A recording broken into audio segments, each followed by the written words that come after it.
Hey dudes, it's Luca here. So I just thought I should start a new series during my summer holiday.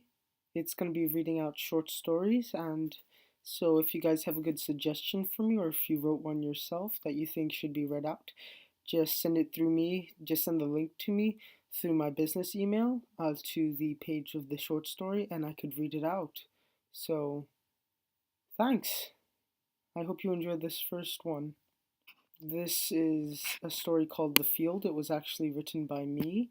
And okay, just the pilot episode because I don't really have many stories at all. Okay, let's do this.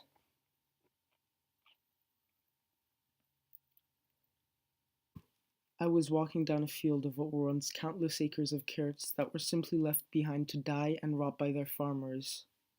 A pang of sadness hit me, but I chose to shove it down my throat like I did with the rest. I had already been prepared to walk countless of miles to reach my destination of the next town, so I found the viable resources I needed to survive. Once I was done burning down what was left of the resources from down to zero in one town, I would move to the next. Every time I had to move, it was miles and miles of the same scenery: gray skies, gray soil, gray stumps of what were once living trees, and of course the dead and brittle remains of crops. I knew the walk would be worth it this time, more than any other. Not because it had some resources to spare, but because I had found out that there was a tree living inside of one of the buildings somehow. Walking. Just walking. Every day since this had started, I was walking. Nothing else. Just walking. It had sort of become an instinctive thing, as would of eating or keeping the memory of seeing people again alive. Oh yeah, the tree was supposed to have people living nearby. We were in Heathrow Airport, the most crowded it had ever been from all of my tens of flights from England to other destinations. Everyone at the airport were struggling to get on any flight that was heading west of the Atlantic Ocean. But why do we have to get on the plane? My sister complained. Because the entire Western Hemisphere is infected with blight, my mum responded, stressed out as for the usual. They nuke the entrance from Siberia to Alaska. It won't be able to make it to America. Old news, Dad. And how exactly will close to 8 billion people work out in the Americas? It won't. Not everyone will make it. I didn't respond. I was nearing the end of the field of dead crops towards a small Wild West like town. I could see the beginning and the end of it just with one glance. In conclusion, there weren't many houses to search, so finding the tree would be pretty easy. The town wasn't very different from anything else I'd seen in the past few years. It was colorless and blank. No hue, no color, zero saturation. My face was almost as colored as the rest of the face, becoming paler as the years passed. I walked into the one street that kept the rotting town together. I made my way to the first wood house. Nothing, if you don't count the once eatable food and the bedbugs that swarmed the once sleepable mattresses. There was nothing. Second house, nothing. Third house, nothing. Sixth house, nothing. I was already nearing the end of the street, losing hope as I considered the lost probable tree in the eastern hemisphere being gone. Guys, Kaz is a danger to everyone playing this game, including his own team, I yelled as a joke during a basketball game. No one laughed. The game just went on, and the bright orange ball just kept on crossing the court in a blur of color, from one differently colored hand to the other. Honestly, it was nothing new. My olive skin shone with the reflection of sweat as I stole the bright ball from one of the members of the opposing team, ran down the court with it, jumped off the floor, and slammed it into the hoop. The game went on. My fading eyes stared at the last few houses on the small street as I covered the details of the town. The right place? Check. The right street? Since there weren't any more? Check. I pieced together my hope and went searching for the form of life in the last few houses of the small town. Empty floors and walls from when the public had left the place in a hurry were the only things in a few of the houses. And the rest of them maybe had a broken lamp on the floor, and if you were lucky, you would find wooden bedside table devoured by termites. Then there it was, the last house on the street, seeming as it towered over me because of my overwhelming senses of stress, messing with my depth perception. I sighed heavily and entered the building.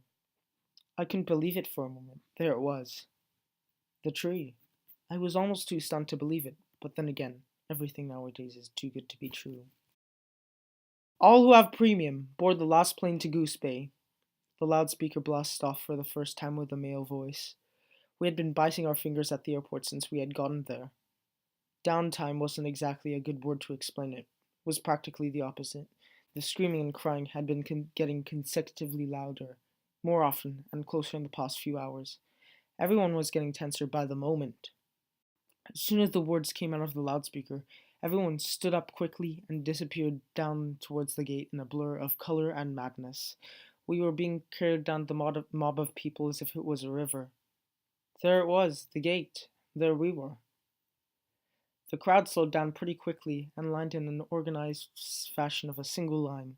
Everyone wanted to get onto the plane, and they didn't want to be doomed because of something stupid as not to line up correctly. I looked ahead to the front of the single file line. There were around a couple hundred people in front of us, and many more behind us. Slowly, one by one, of the horde of people disturbed into the dark abyss of the gate. Then we got to my family. "We will only be accepting 3 more passengers," the loudspeaker chimed. Every person behind my family started to cry in despair and anger, their faces turning from pink and white to hot molten red. My dad went first, then my sister, then my mom, each disappearing into the dark, dark hallway that led to the plane. "Hey kids, stop there!" The man stopped me as I attempted to follow my mom in. He raised an assault rifle to my face. "Step away!" I followed the orders. The man slammed the gate. I froze. There I was, a riot forming behind me. The angry mob now ran to the gate, running past me as if I was a rock in the river. But when this horde started taking the place apart, the soldier came out of the gate and called for one more person to get aboard. Someone slipped by before I could get to the door. I was left behind. I was staring up at it, the tree, or what was left of it. I was too late, just a bit too late. Despair started quickly forming around my dark, hueless eyes, and I cried. There was no tree, there were no people, and there was no hope. Curled in a ball, sobbing under the now dead tree, I had finally stopped lying to myself. I could be more of a realist instead of an optimist. I mean, what did an optimist ever do to help anyone? Maybe I could take the easy way around.